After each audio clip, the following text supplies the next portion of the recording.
छोटी माँ, छोटी माँ।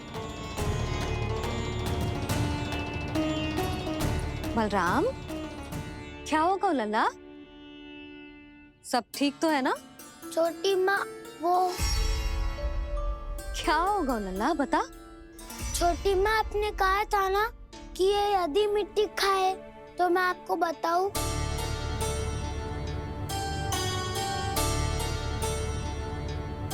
कान्हा, जे मैं क्या सुन रही हूँ? तूने मिट्टी खाई?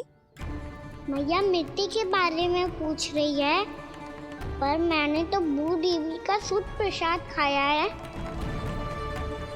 मैं कछु पूछ रही हूँ लल्ला, उत्तर दे। तूने मिट्टी खाई है कि ना? तो क्या मैं असत्य बोल रहा हूँ? मैंने स्वयं देखा है छोटी माँ कि अकेले बैठकर मिट्टी खा रहा था। आप सबसे पूछिए, इन्होंने भी देखा था। वाह, सूख के सखाओ ने 2 कांटे ही साथ छोड़ दियो। मुझे तुझसे सच सुनना है कान्हा। बता, तूने मिट्टी खाई है कि ना? झूठ बोल रहा है, सच्ची सच्ची बता, खाई है? ना भैया, मैंने मिट्टी ना खाई।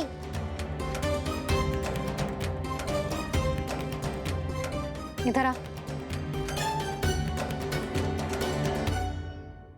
तो फिर मुंह खोल के दिखा दे अपनी मैया को। क्यों? अब क्या होगा? तूने मिट्टी तो ना खाई, तो दिखा दे कि जे सब असत्य बोल रहे हैं। कान्हा, मुंह खोल।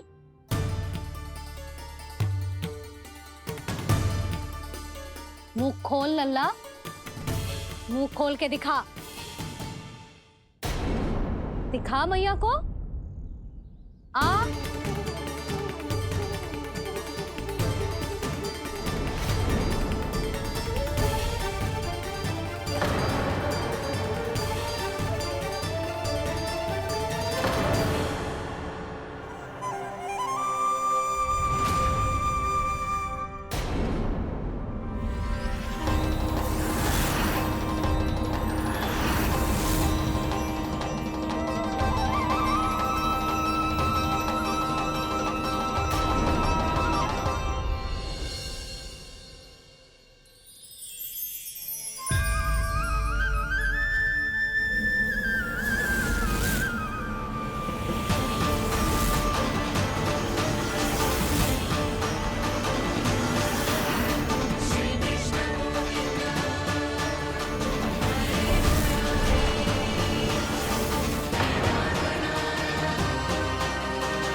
हे नारायण, ये कैसा अद्भुत दृश्य है।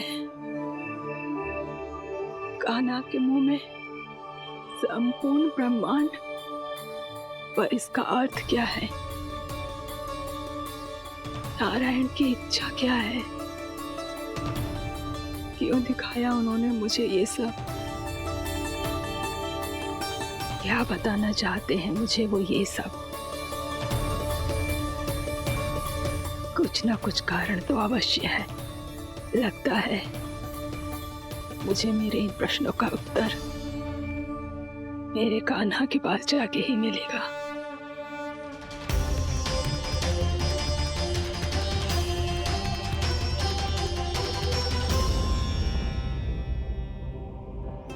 कितना भी सतर्क हो जाऊं, कोई ना कोई भूल हो ही जाती है। पिछली बार तो बाबा ने संभाल लिया था, अब मैया क्या करेगी? छोटी माँ, कान्हा क्या हो गया इधर?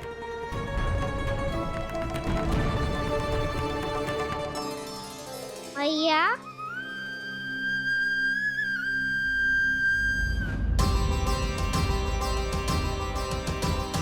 उठ जाओ ना मैया।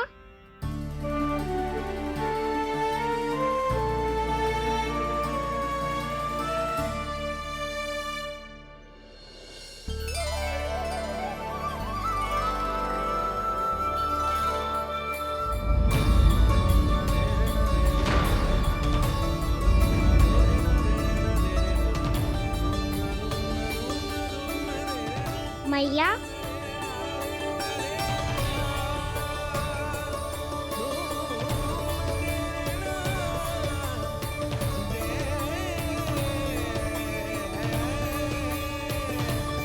कान्हा, कान्हा, लल्ला, मैया क्या होगा आपको? आप ठीक तो हो? कान्हा मुंह खोल के दिखा, दिखा मैया को।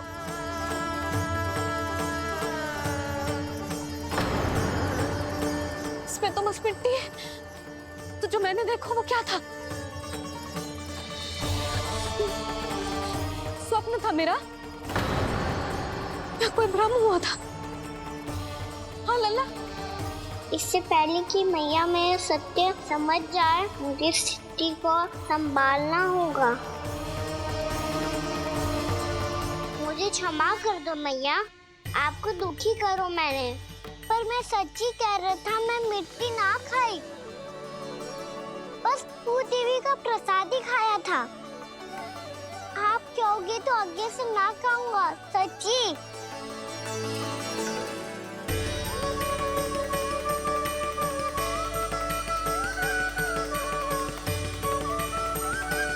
बस बस लल्ला बस, इसमें विशेष शक्ति ना हो सकती। ये तो इतना भोला है कि मिट्टी को भूदेवी का प्रसाद समझ के खागा। मुझे क्षमा कर दो मैया। ये दूसरी बार हुआ है मेरे साथ।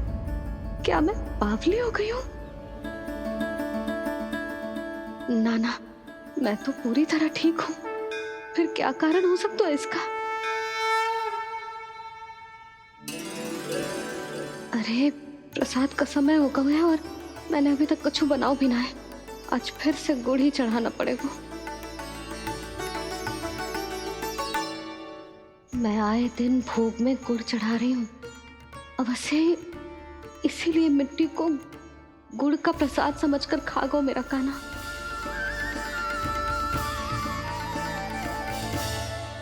मैं समझ गई लल्ला, वो अकेले बैठ के मिट्टी क्यों खा रहा था। चल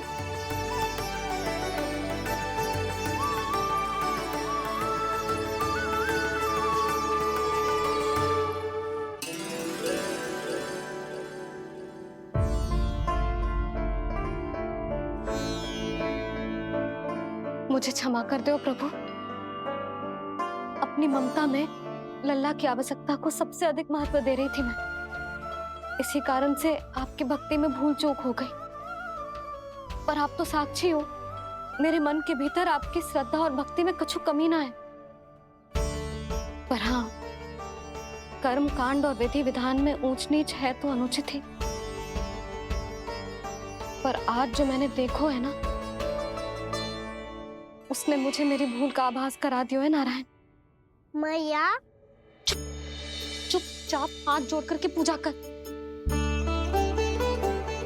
सर क्या देख रहे हैं ना, ताकि नारायण तुझे सद्बुद्धि दे। इस सृष्टि में जो भी होता है ना लल्ला, सब इन्हीं की इच्छा से होता है। और हम बार बार अपनी अज्ञानता के कारण इनके विधान पर प्रश्न उठाने लगते हैं। हम ये भी ना सोचते कि प्रभु की लीला पर संदेह करने का अधिकार ना है हमें। समस्या चाहे कितनी भी बड़ी क्यों ना हो, सही समय पर नारायण सही मार्ग दिखा ही देते हैं, जैसे आज उन्होंने मुझे दिखाया है। आज आपने मेरी आंखें खोल दी नारायण। पति, संतान, परिवार सब महत्वपूर्ण होते हैं, पर आपकी भक्ति भी उतनी महत्वपूर्ण होती है। अब से इस बात का पूरा ध्यान रखूंगी मैं। सच्ची निष्ठा और भक्ति से आपकी पूजा करूंगी, भोग, अनुष्ठान और सेवा करूंगी। वैसे नारायण, सच्ची बात तो ये है कि सब इसी के कारण हो रहा है। इसके कारण आजकल मुझे समय ना मिलता है। मैया, मेरी सेवा ही तो नारायण की सेवा है।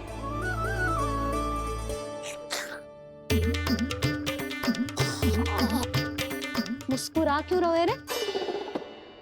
हाथ जोड़ प्रार्थना कर कि नारायण तुझे भी सही समय पर सही मार्ग दिखाएं, ताकि तुझे मिट्टी वाली भूल दोबारा ना दोहराए।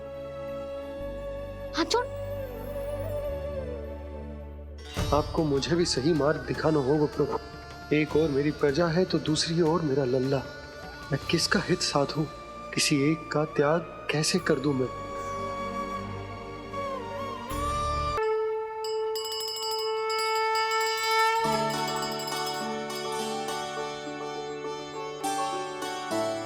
मैया, प्रसाद दो ना।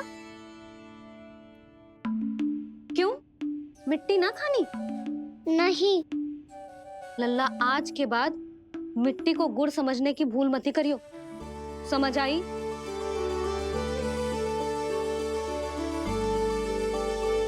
जा अब विश्राम कर।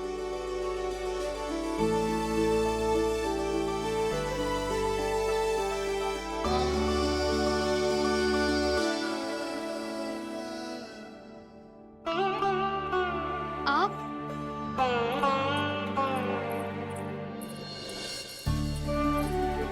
लो जी, मुझे ना आपसे बहुत महत्वपूर्ण बात करनी है। मेरे साथ आओ, चलो। बहुत आवश्यक बात करनी है। बैठो, बैठो जी। सुनो जी, आप विश्वास ना करोगे आज मेरे साथ क्या हुआ है। पर पहले ये बताओ, आप मेरा उपहास ना उड़ाओगे ना, पिछली बार के जैसे?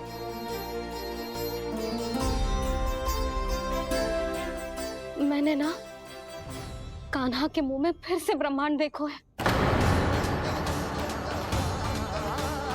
आप ऐसे क्या देख रहे हो? सच्ची में देखो है। और इतना ही ना, मैंने तो ये भी देखो कि श्री नारायण गोकुल में हर स्थान पे है। जहां देखो वही नारायण। ये तो इसी बात का संकेत है यशोदा के आज गोकुल वासियों को नारायण के आशीर्वाद और सहायता की आवश्यकता है। इसका क्या अर्थ है? और आप इतनी चिंता में क्यों लग रहे हो? उस व्यापारी ने हमारे गोकुल वासियों के साथ छल किया है यशोदा। जानबूझकर उसने सभी को लोभ के जाल में फंसायो, और ये सब उसने किया है किसी और के लिए। किसके लिए? बताओ जी, किसके लिए? कंस के लिए। कंस के लिए।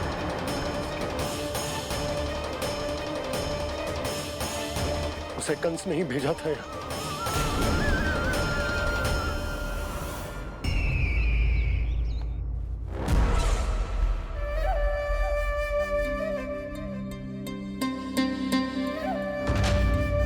क्या देख रहे हो? तुम इसके योग्य हो परमानंद। अपनी बुद्धिमत्ता, चतुराई और कुशलता से तुमने इसे अर्जित किया है। महाराज की जय हो। महारानी प्राप्ति महारानी अस्ति। हमें तो लगता है कि परमानंद को हमारे मंत्रिमंडल में होना चाहिए। महाराज, परमानंद, जिस प्रकार तुमने गोकुल वासियों को अपनी चतुराई के चक्रव्यूह में फंसा दिया, अद्भुत था वो। अद्भुत। आप बस आज्ञा दीजिए महाराज, ये सेवक पालन करेगा। आज गोकुल आपके चरणों के नीचे आ गया है। कुछ ही समय में पूरा संसार आपके पैरों तले होगा।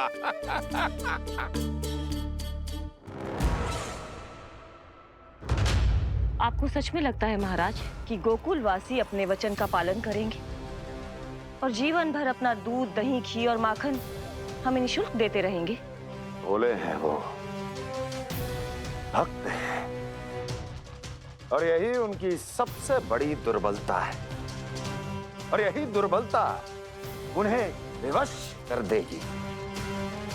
और उससे भी आनंद की बात है ये कि उनका राजा नंद अपनी प्रजा को जीवन भर कष्ट सहते देख नहीं पाएगा और दौड़ता हुआ, भागता हुआ यहाँ आएगा मेरे चरणों में, अपने उस पुत्र के साथ। पर वो तो महाराजा है ना, उसे कुछ कमी है क्या? फिर हमारे भोले भाले गोकुल वासियों को क्यों फंसा रहे हैं जी? ना ना, बात कछु और है। सच्ची सच्ची बताओ, क्या चाहता है वो? कहीं बाबा ये ना बता दे कि कंस मामा ने यह सारा छल मुझे मथुरा बुलाने के लिए रचा है। मैया की ममता भय में बदल जाएगी। ऊपर से देखो तो बस दूध, दही, माखन का छोटा सा छल है, पर इसके पीछे कोई बहुत बड़ा षड्यंत्र छुपा है इसका। आप जानते हो ना क्या है? मुझे ना बताओगे? बताओ बताओ जी। यशोदा, वो चाह तो है कि मैं दरबार में जाऊं और साथ ले जाऊं। साथ ले जाओ? बाबा क्या कर रहे हो, संभालो। किसे साथ ले जाऊं? गांव वालों की दया की पुकार को, उनकी सहायता की गुहार को। उसने कहलवाई है कि मैं हाथ जोड़कर उसके सामने विनती करूं, तभी वो गांव वालों को निःशुल्क उत्पाद देने की व्यवस्था से मुक्त करेगा। अब मुझे समझ ना आ रहा कि मैं क्या करूं। जब हमें कछु समझ में ना आए ना, तो सारी चिंता श्री नारायण पर छोड़ देनी चाहिए जी। तुम सत्य कह रही हो यशोदा, सारी चिंता नारायण पर ही छोड़ देनी चाहिए।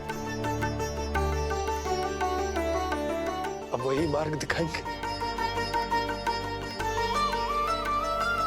जिस सारी गोपियों पर तो बड़ा संकट आ गया जी। अब तो इनका मन भी करेगा तो हिचक के बारे मेरे पास ना आएंगी।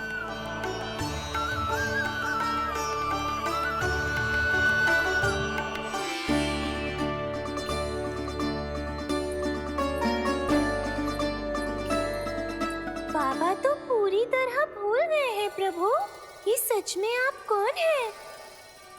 हाँ मुरली, इस समय मैं उनके लिए केवल उनका लल्ला हूँ। पर आपके पास उन्हें इस चिंता से मुक्त करने का उपाय है प्रभु, है ना? हे नारायण, आज मेरी प्रजा और मेरा लल्ला दोनों ही गहरे संकट से घिर गए। आपको मेरी सहायता करनी होगी।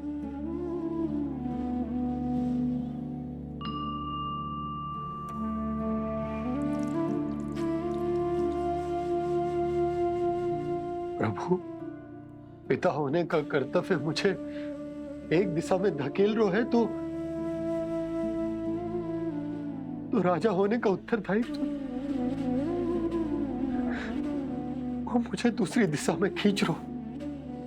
इस भीषण संकट में मैं क्या करूं? मैं इस संकट में अपनी प्रजा का साथ भी ना छोड़ सकता हूं और ना ही अपने लल्ला को उस नरभक्षी सिंह की मान में भेज सकता हूं। आप ही को इस समस्या का समाधान निकालना होगा। जे शालिग्राम मुझे मेरे मैया बाबा ने दिया था, और उन्होंने कही थी कि जब भी कोई संकट आएगा ना प्रभु, तो इसके रूप में आप मेरा हाथ पकड़ लोगे और मुझे बताओगे कि क्या करना है, कैसे करना है। आज मुझे आपके मार्गदर्शन की आवश्यकता है प्रभु। मुझे मार्ग दिखाइए। बाबा और राजा होने की इस दुविधा में मैं बटा जा रहा हूं। मेरे इस धर्म की नौका जो झंझावात में फंस गई है, उसे पार लगाइए नारायण, रक्षा कीजिए नारायण।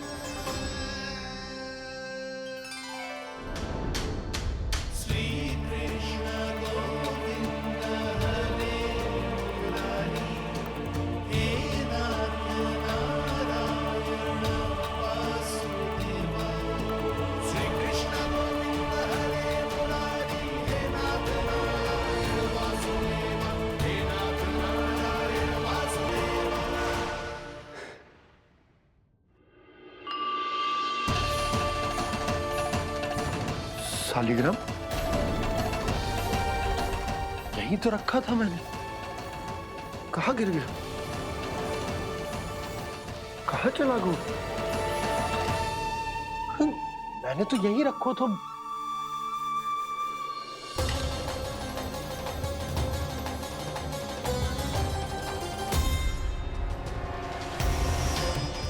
कान्हा, तू यहाँ क्या कर रहा है?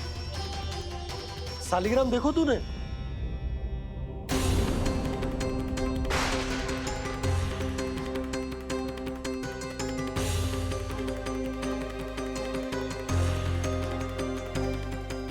अच्छे, तेरे मुंह में क्या है? कान्हा, कहीं तूने शालिग्राम मुंह में तो ना ले लियो? हे नारायण, क्षमा करना, अबोध बालक। जी क्या करो कान्हा तूने? बाहर निकाल शालिग्राम। लल्ला जी अनुचित है। यदि वो तेरे कंठ में चला जाएगा तो तेरी सांस। लल्ला ला बाहर निकाल। अच्छो बालक है ना तू? हाँ ला। अरे तेरी मैया को पता चलेगा ना तो वो कहेगी कि ना तो प्रजा का ध्यान रख सकते हो, ना ही अपने लल्ला का। लोभ के फंदे में चारों ओर से जकड़ गए थे हम। भविष्य के स्वप्न देखते देखते अपने जीवन का सबसे बड़ा भूल किया है हमने। यशोदा और नंद भैया ने आप सबको समझाने का कितना प्रयास किया था, और यहाँ तक कि छोटे कान्हा ने भी हमें कितना समझाया, लेकिन हमने उस दुष्ट व्यापारी को अपना सारा वचन दे दिया। मुझे तो सबसे पहले अपने घर में बिठा कर ही समझाया था उन दोनों ने। कही थी कि कोई किसी भी वस्तु का दुगना मूल्य क्यों देगा, पर मैंने उनकी एक भी ना सुनी। आप ही बताओ रोहिणी जी, अब किस मुंह से क्षमा मांगूंगी मैं जशोदा जी से? क्षमा मांगने की कोई आवश्यकता ना।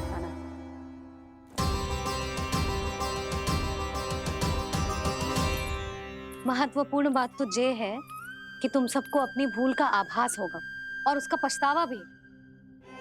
पर अब तो बहुत देर हो गई है जशोदा जी, अब क्या होगा? जिस सुनहरे भविष्य के लिए हमने उस कपटी व्यापारी के सामने अपने नारायण के नाम का वचन दिया था, उसने वही भविष्य लेके राजा कंस के पांव के नीचे रख दिया है। संतुष्ट सुखी जीवन जी रहे थे हम। बछड़ों को उनके भाग का दूध मिलता था। हमारे बच्चे जितना चाहे दूध दही माखन खाते थे। अब उनके मुंह का निवाला छीनकर उस दुष्ट कंस को देना पड़ेगा चिच्ची। ना, नारायण की कृपा से तेरी जसोदा जिज्जी के पास गैयों की कमी ना है। मैं अपने घर का सारा गोधन पूरे गांव के साथ बांटूंगी। किसी भी बालक के मुंह से निवाला ना छिने को। नारायण की कृपा से गोकुल का एक भी प्राणी वंचित ना रहेगा। हाँ नहीं तो